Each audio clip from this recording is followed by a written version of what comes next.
मैले भर्खरै चलचित्र उनको स्वेटर हेरेँ। यो चलचित्र सायद नेपालकै one of the best romantic movie हुनुपर्छ।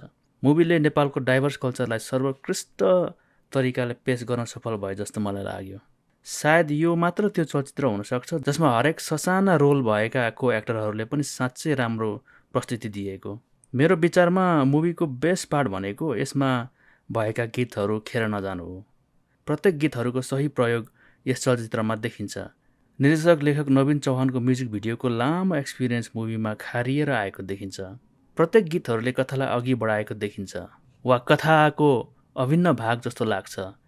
इभन लिरिक्सहरूमा कथा जोडिएको छ।